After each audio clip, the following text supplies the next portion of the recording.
जिस ईरान में दशकों से महिलाएं अपनी आजादी के लिए लड़ाई लड़ रही हैं, उस कट्टरपंथी इस्लामिक देश ईरान से कोई महिला भारत आए और सनातन धर्म के सबसे बड़े आयोजन महाकुंभ में अमृत स्नान करे, इसके बारे में कोई सोच भी नहीं सकता। महाकुंभ मेले में दुनिया की पहली मुसलमान महिला पहुंची है और भाई जिसको देखकर दुनिया के हर मौलाना के अंग अंग से चीखें निकली हैं। Here from different, we're a group of 9. We're here from different parts of the world. My husband and I live between Dubai and Lisbon, and it's our first time here, and it's our second day, and it's very nice. पूरा 1.5 महीना बाकी है, आज कल सुबह से स्नान लेना है, क्या पता उधर ही वो सनातन धर्म न अपना ले वो सारी चीजें देख और पहली दफा पहुंची है। यहाँ से सनातन की धर्म ध्वजा 7वें आसमान तक लहरा रही है और यही सनातन अब पूरी दुनिया को भी पसंद आ रहा है।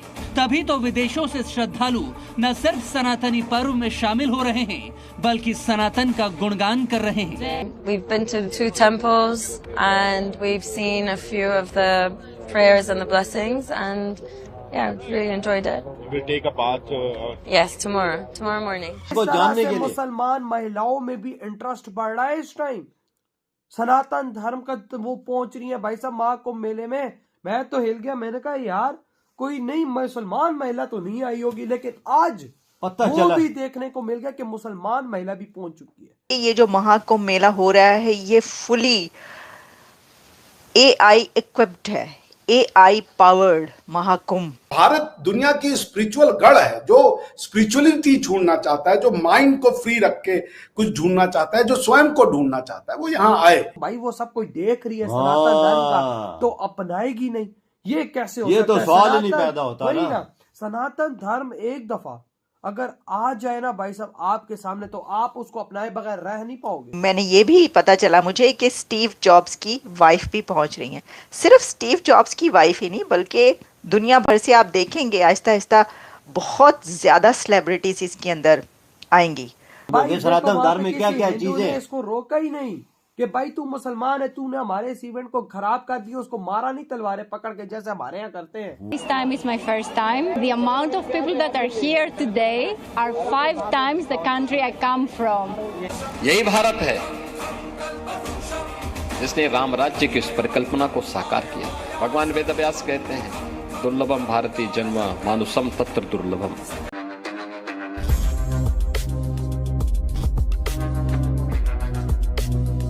ऐसी एक महिला श्रद्धालु इस्लामिक देश ईरान से प्रयागराज आई, जो महाकुंभ में सनातनी वैभव और पवित्रता को देखकर दंग रह गई और इसे अद्भुत और यादगार अनुभव बताया। हम 9 लोग एक अंतर्राष्ट्रीय समूह के साथ महाकुंभ में आए और यह समूह अलग अलग देशों से आया है, जो भारतीय परंपराओं को करीब से देखने और अनुभव करने के लिए उत्सुक था। मैं और मेरे पति दुबई और लिस्बन के बीच नियमित यात्रा करते हैं, लेकिन भारत की ये हमारी पहली यात्रा है। हम पहली बार यहाँ आए हैं। कुंभ का आयोजन बहुत अच्छे तरीके से किया गया है, यह प्रभावशाली है। हम एक बहुत अच्छी टेंट कॉलोनी में रह रहे हैं। We're a group of 9. We're here from different parts of the world. My husband and I live between Dubai and Lisbon, and it's our first time here, and it's our second day, and it's very nice.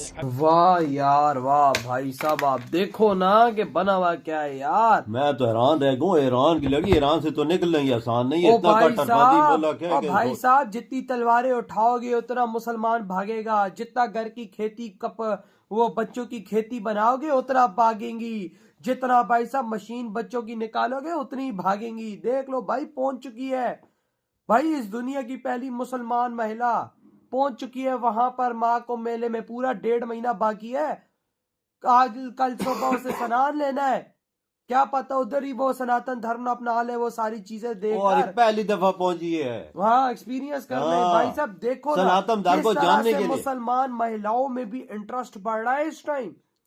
सनातन धर्म का वो पहुंच रही है भाई साहब महाकुंभ मेले में। मैं तो हिल गया, मैंने कहा यार कोई नई मुसलमान महिला तो नहीं आई होगी, लेकिन आज वो भी देखने को मिल गया कि मुसलमान महिला भी पहुंच चुकी है। मुसलमान महिला, और वो एक्सपीरियंस करूँ कह रही है भाई हम 2 टेम्पल्स में भी गए हैं, हम लोगों ने सब कुछ देखा, हमारा एक्सपीरियंस A1 रहा। तो भाई वो सब कोई देख रही है सनातन धर्म का, तो अपनाएगी नहीं, ये कैसे हो सकता है? ये तो सवाल ही नहीं पैदा होता ना। सनातन धर्म एक दफा अगर आ जाए ना भाई साहब आपके सामने तो आप उसको अपनाए बगैर रह नहीं पाओगे। बिल्कुल। और आज वो भी देखो खड़े होके क्या बोल रही थी, कहती है कि भाई साहब हम लोग टेंट सिटी में ना हमारा एक्सपीरियंस बहुत A1 रहा है, हमें बहुत मजा आ रहा है, मैंने कल सुबह स्नान लेना है वो भी लूंगी। बता देखो एक्सपीरियंस में ललकारी है, जान रही है सनातन धर्म को, सनातन धर्म में क्या क्या चीजें, इसको रोका ही नहीं कि भाई तू मुसलमान है, तूने हमारे इस इवेंट को खराब कर दिया, उसको मारा नहीं तलवारें पकड़ के जैसे हमारे यहाँ करते हैं। वो देख ना यार, सारा घूम रही है, फिर रही है, रह रही है यार चुकी है। भाई साहब कट्टरता से निकलो नहीं तो काम खराब हो जाना है। उधर देख अमेरिका से जो आई हुई है वो देख उसका भाई साहब उसका लेवल तो अलग ही है। तो हिंदी में बात कर रही है, तो मोदी जी का शुक्रिया अदा कर रही है योगी जी, मतलब के मोदी जी का भाई साहब नाम दुनिया के कोने कोने में इस टाइम चल रहा है, दुनिया का कोना कोना इस टाइम मोदी जी का नाम ले रहा है। देख लो क्या चीज हो रही है भाई साहब। वाकया वजह कोई शक नहीं है यार, योगी जी और योगी जी जो जिन्होंने इकट्ठा किया ये कुंभ मेला किया 144 साल बाद, 44-45 करोड़ बंदों का इकट्ठा किया, लोग दुनिया जान लिए कि ये कैसे हो वही गया। तभी तो आज मुसलमान भी आ रही है महिलाएं। तो यार आपकी क्या थॉट है? हर साल कल्पवास होता है, कल्पवास में मेरी जैसे अभी स्टीव जॉब साहब की जो वाइफ है वो आई है, और आज मैं देख रहा था स्टीव जॉब साहब का 1972 में उन्होंने एक लेटर लिखा था और उसमें उन्होंने ये कहा था कि I want to go to Kumbh. उस समय का कुंभ वो आना चाहते थे पर वो अनफॉर्चुनेटली नहीं आ पाए। और देखिए ये उनकी वाइफ आई हैं अपने हस्बैंड की विश को पूरा करने, क्योंकि वो हिंदुइज्म से बहुत ज्यादा प्रभावित थे। नीम करोली बाबा का उनके ऊपर बहुत ज्यादा असर था। हिंदुइज्म मतलब देवी देवता और ये नहीं, फिलॉसफी, स्पिरिचुअलिटी, जो इस भारत दुनिया की स्पिरिचुअल गढ़ है, जो स्पिरिचुअलिटी ढूंढना चाहता है, जो माइंड को फ्री रख के कुछ ढूंढना चाहता है, जो स्वयं को ढूंढना चाहता है, वो यहाँ आए। उसको कोई बंधन नहीं है उसके ऊपर कि ये सही है वो गलत है। जो मन में प्रश्न है उन प्रश्नों के साथ आए, उनके प्रश्नों के ऊपर कोई प्रश्न चिन्ह नहीं लगाए जाते। तो उस दृष्टि से महाकुंभ का एक बहुत बड़ा सिग्निफिकेंस है। ये दुनिया को एक संदेश देता है भारत की मैनेजमेंट कैपेबिलिटी का, कि 40 करोड़ लोगों को, 45 करोड़ लोगों को आप 1.5 महीना में मैनेज करेंगे। उनके लिए ट्रेन चाहिए, उनके लिए जो प्रयागराज का शहर है, जो नगर है, उसमें 40 करोड़ लोग आएंगे। और अगर एट अ टाइम मान लीजिए, क्योंकि ये 30-40 दिन चलना है, तो यानी कि हर डे 1 करोड़ लोग अगर डिप ले रहे हैं, 60-70 लाख लोग अगर हर दिन डिप ले रहे हैं, वो वहां उस शहर में रुक रहे हैं, और एक टेम्पररी जो है वो डिस्ट्रिक्ट जो है, नगर जो है वो बसाया गया है। प्रयागराज को उत्तर प्रदेश का 76वां जिला घोषित किया गया है। नॉर्मली 75 जिले हैं भारत उत्तर प्रदेश के। तो वो सोचिए कि डिस्ट्रिक्ट एडमिनिस्ट्रेशन के लिए ये कितनी बड़ी चैलेंज होगी कि इतने लोगों की सुरक्षा, इतने लोगों का जो है हेल्थ का वो ख्याल रखना, लॉजिस्टिक्स, कोई चोरी ना हो जाए और भी किसी तरीके की बीमारी ना हो, आग ना लगे। मतलब इस जितना बड़ा ये मेला है, जितना बड़ा ये त्योहार है, भारत की जो परंपरा है, हजारों वर्ष की परंपरा, क्योंकि ये गौतम बुद्ध से भी समय पुराना का है। तो इवन मतलब मैं कहीं सुन रहा था, किसी ने कहा था कि गौतम बुद्ध ने जब अपना वो जब सरमन दे रहे थे बुद्ध जी, भगवान बुद्ध, तो उन्होंने कहा था कि कुछ लोग ऐसे होते हैं जो कि इतना उनका मन खराब होता है कि वो अगर कुंभ में भी जाके नहा ले तो उनका मन जो है वो पवित्र नहीं हो सकता। सोचिए भगवान बुद्ध भी निर्वाण पाने के बाद, ज्ञान पाने के बाद भी कुंभ की महत्ता को बता रहे थे।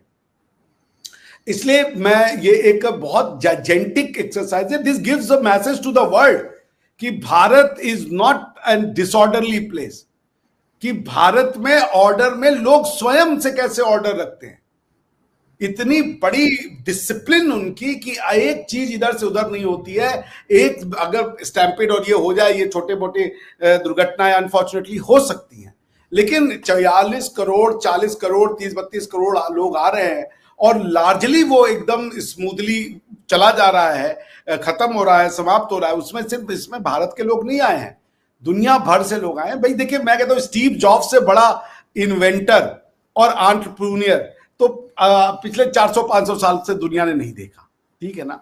वेस्ट की सबसे बड़ी उपलब्धियों में से एक है कि पर्सनल कंप्यूटर का पर्सनलाइजेशन कर देना, यानी हमारे आपके जेब में कंप्यूटर को पहुंचा देना, हमारे आपके ड्राइंग रूम्स में कंप्यूटर को पहुंचा देना, और फिर एप्पल जैसा प्रोडक्ट बना देना, जो कि माइक्रोसॉफ्ट की हेजेमनी को तोड़ करके आज दुनिया का नंबर 1 प्रोडक्ट है एप्पल। ठीक है ना। एप्पल मतलब स्टेटस, हर कोई एप्पल लेता है। आप भी एप्पल लेके अगर आप चलेंगी ट्रेन में ना, सामने वाला अगर ओप्पो लिया हुआ है, जो नॉर्मली मैं लेके चलता हूँ, तो आप उसको बड़ी हेय दृष्टि से देखती हैं, ओप्पो।